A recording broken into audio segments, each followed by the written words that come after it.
La Bwana ambayo tulisoma katika kitabu ya Esther. Kwa hivyo ninawaalika katika ibada yetu ya neno la Bwana. Kwa hivyo tulisoma kitabu ya Esther kifungu ya 4 mstari wa kwanza hadi mstari wa 17. Lakini nitaenda kusoma tu Esther kifungu ya 4 mstari wa 16 peke yake. Mahali pale ndipo tutatoa neno la Bwana kwa sababu ya masaa. Tusomeni pamoja. Uende ukawakusanya Wayahudi wote waliopo hapo Shushani. Mfunge kwa ajili yangu, msile wala kunywa muda wa siku 3, siku wala mchana, nami mjakazi wangu tutafunga vile vile, kisha nitaingia kwa mfalme kinyume na sheria, nami niangamie ama nisiangamie. Basi Mordekai akaenda zake akafanya yote kama vile Esther alivyomwagiza. Nitarudia kifungu ya 4 ya Esther mstari wa 16. Uende ukawakusanye Wayahudi wote waliopo hapo Shushani, mkafunge kwa ajili yangu, msile wala kunywa muda wa siku 3, usiku wala mchana, nami na mjakazi wangu tutafunga vile vile, kisha nitaingia kwa mfalme kinyume cha sheria, nami nikiangamia na nisiangamie. Tuombeni. Mwenyezi Mungu Baba, asante ni kwa sababu ya neno lako. Pokea sifa Bwana. Nipe neno kwa ajili ya kanisa lako, na ni kwa jina la Yesu Kristo ninaomba na kuamini. Amen. Bwana Yesu asifiwe.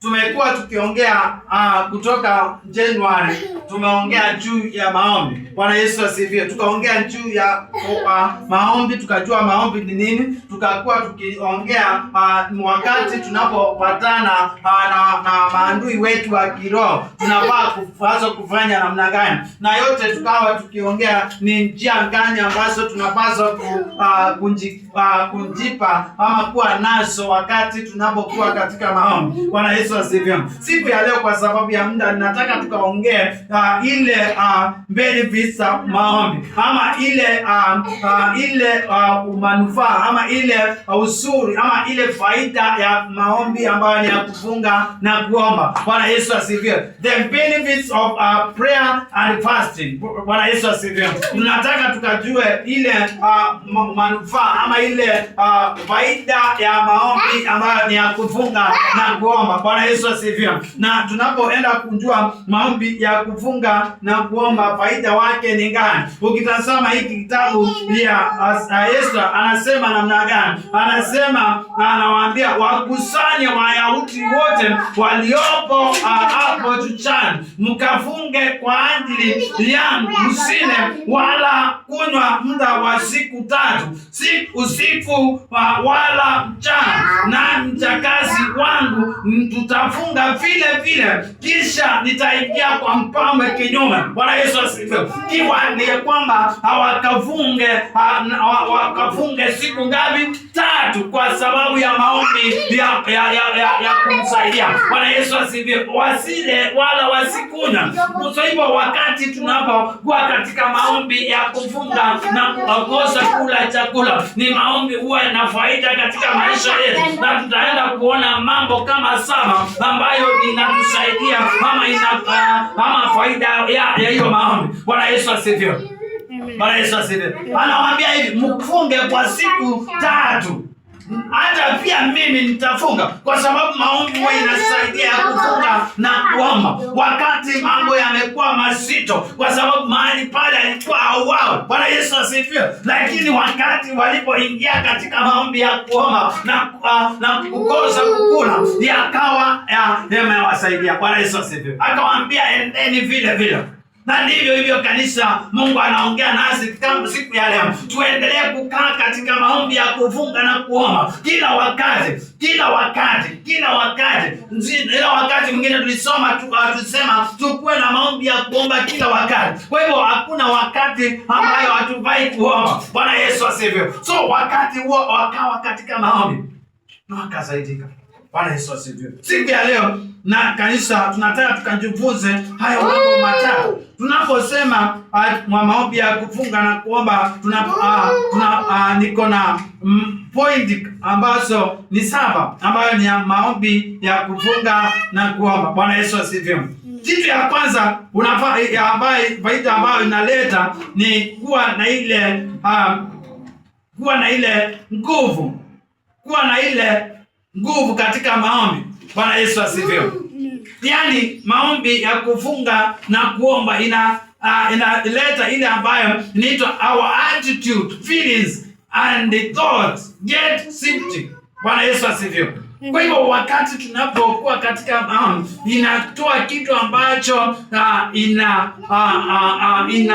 inafungua maombi, inafungua ile mawazo yetu zaidi ndani ya kukaa na Bwana. Yaani tunafunguka ndani. Bwana Yesu asifiwe. Tunafunguka akili zetu ndani ya maombi. Tunafunguka, tunaelewa ni anga gani. Tunaelewa ni wapi ambao tunafaa kuwa katika maombi. Tunaelewa ni wapi tunafaa kuwa tukiomba kila wakati. Tunafaa kujua ni wapi ambao tunakaa katika maombi katika jina la Yesu Kristo. Tufunguke macho ya kiroho. Kwa sababu jambo la kwanza tunafaa kufunguka macho ya kiroho na akili zetu. Tunafunguka, tunaelewa vizuri katika ile huduma tunayofanya, tunafunguka na tunakuwa na ile discipline katika maombi. Bwana Yesu asifiwe. Mambo ambayo tunayofanya tunafunguka akili zetu. Bwana Yesu asifiwe. Unaona Esther aliwaambia twende tukaombe pamoja. Bwana Yesu asifiwe. Mkuwe katika maombi ya kufunga na kuomba kwa siku 3. Pia nami mjakazi wako nitakuwa vile. Yaani ukiwa katika maombi ya kufunga na kuomba, unafunguka macho ya kiroho na unaelewa, akili yako inafunguka, inaelewa hata mambo haya ikawa ni magumu, kuna yule ambaye anafaa kunisikia. Bwana Yesu asifiwe. Bwana Yesu asifiwe. Kwa hivyo tunafaa kujielewa, na tukiwa na hiyo jambo katika maisha yetu hatutaweza kuwa na kung'ang'ana katika mambo ya maombi. Bwana Yesu asifiwe. Na yule baba yetu anatuelewa zaidi. Bwana Yesu asifiwe. Bwana Yesu asifiwe. Tuko pamoja kweli? Kwa sababu unapofunguka macho ya kiroho, hakuna jambo ambayo itakayo kukushinda. Kwa hivyo jambo ambayo ni faida moja ni kule kufunguka macho ya kiroho. Jambo la pili, inakuwa faida katika maombi ya kufunga na unakuwa unaelewa mambo kwa undani. Bwana Yesu asifiwe. Unaelewa maroho. Ni maroho gani ambao unapigana nayo? Ni vita gani iliyo mbele yangu? Na hii vita usisahau si ya nyama wala mwili. Bwana Yesu asifiwe. Unaelewa, unafunguka, unaelewa ni anga gani ambayo niko katikati yake. Ni watu wangani ambao ninakaa na wao. Ni wapi ambao ninafaa kuingia katika maombi. Ni vita gani ambayo ninapigana nayo.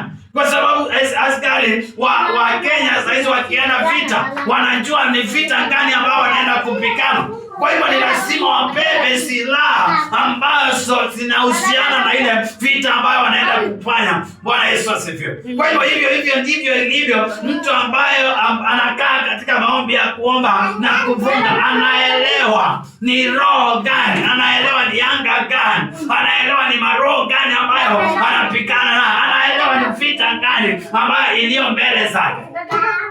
Bwana Yesu asifiwe. Na kama kanisa tukiwa katika maombi hakuna mambo ambayo itakushinda. Ukitazama anasema enda mkamwambie haya mambo sitaweza. Bwana Yesu asifiwe. Na nitaingia kinyume na nini? Na mfalme, kinyume cha sheria.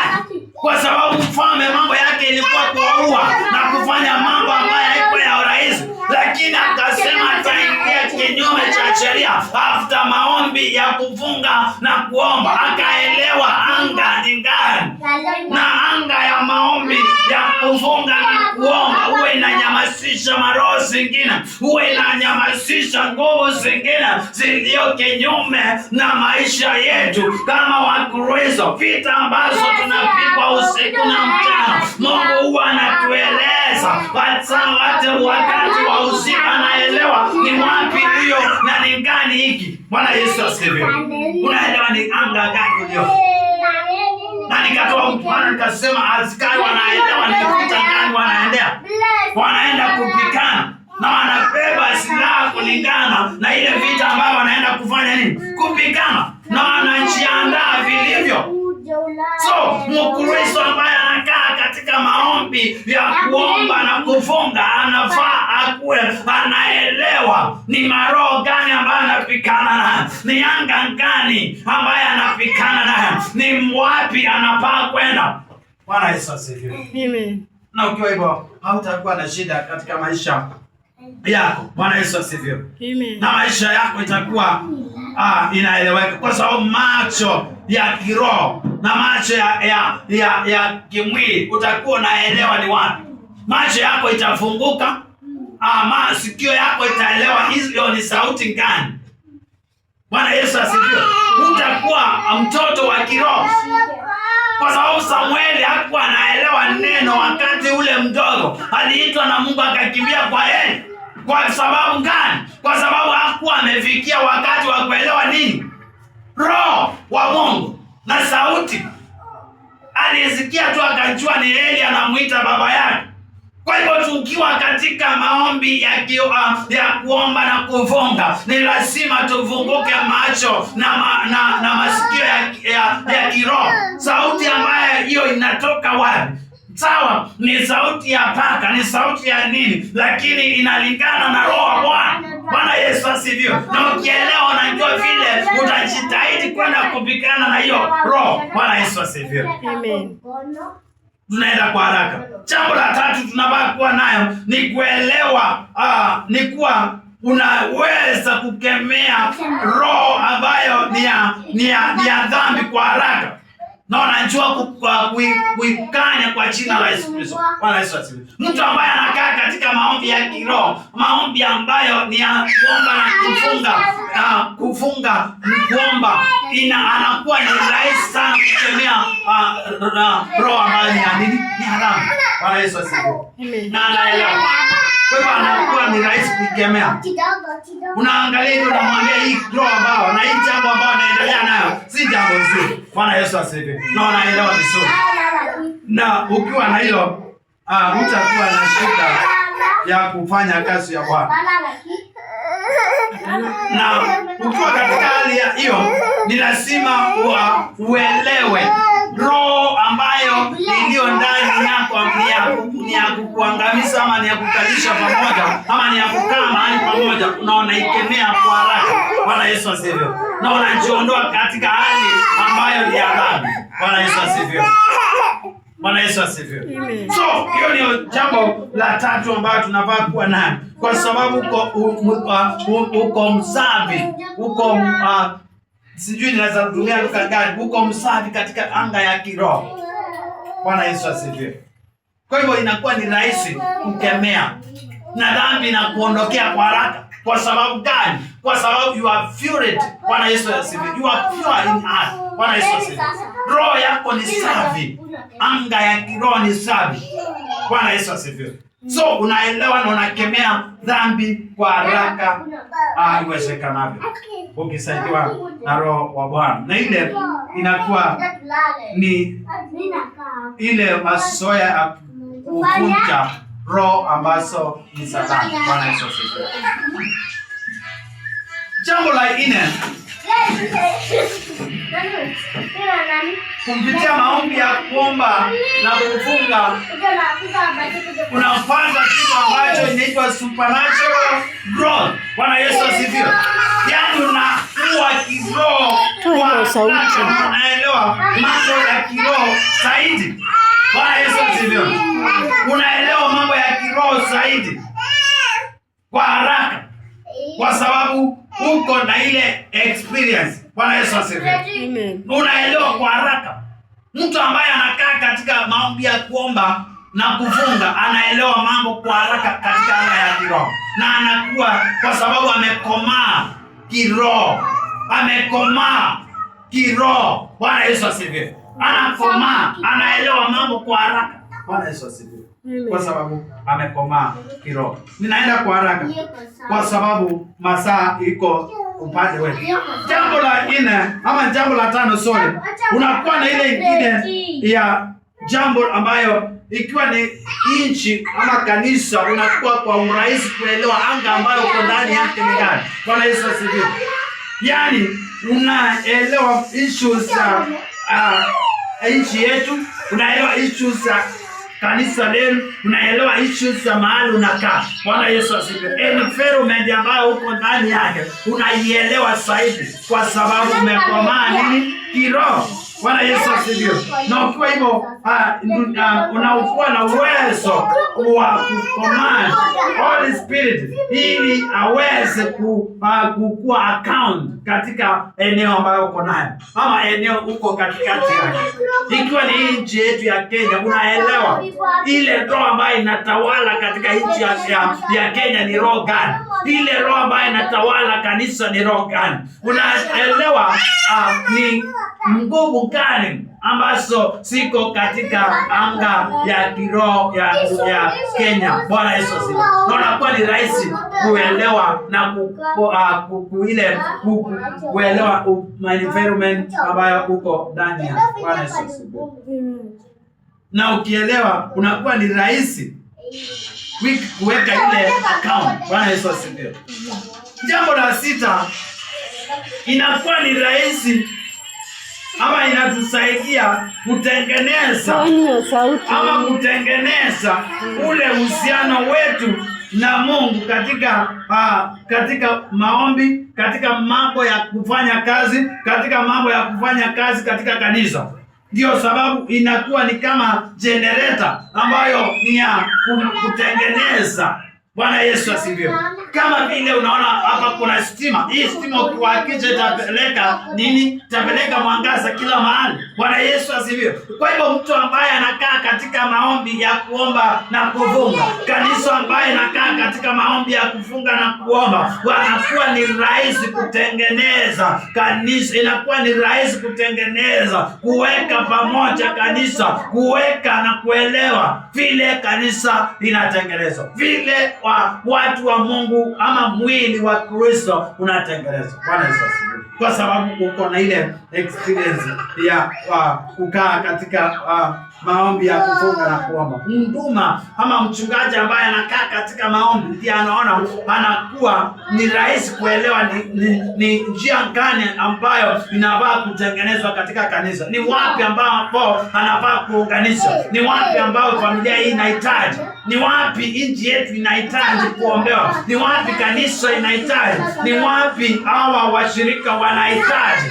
Bwana Yesu asifiwe. Usiwe unapea mtu unampea mahindi naye huyo mtu ni wa uji. Bwana Yesu asifiwe. So unaelewa ni wapi ambapo unafaa kutengeneza na unatengeneza pamoja katika jina la Yesu Kristo, na neno la Bwana inaendelea kupanda kwa njia ambayo inafaa. Kwa hivyo hiyo ni jambo la mwisho ambayo nayo iko jambo la mwisho ambayo ni iko katika kitabu hiyo ya Esther. Na jambo la 7 ni inaitwa ile mind yetu ama ile akili zetu kuwa inafunguka kiroho. Bwana Yesu asifiwe. Ukiwa katika maombi ya kuomba na kufunga na kuomba, unafunguka akili ya kiroho. Sensi zako zinaelewa ni wapi na zinapanuka vizuri katika Bwana. Bwana Yesu asifiwe.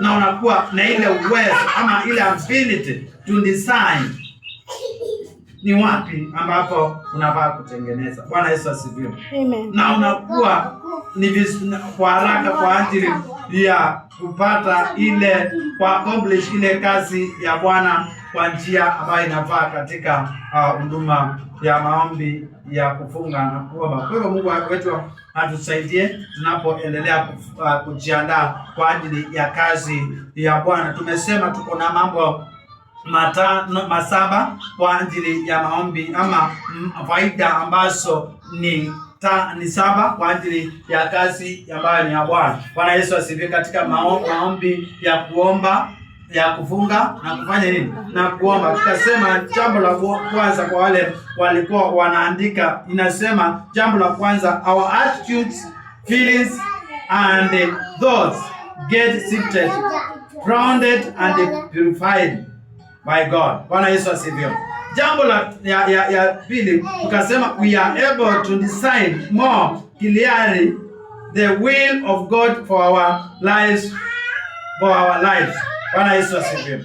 Jambo la tatu, tukasema we have confronted with our sins and shortcomings, so we might confess them to God. Bwana Yesu asifiwe. And receive forgiveness for them. Jambo la nne, we are experienced to release of supernatural power.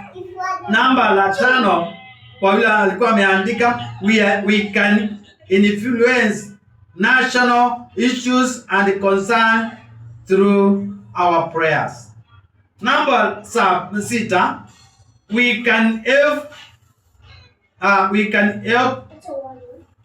build up God people. Bwana Yesu asifiwe.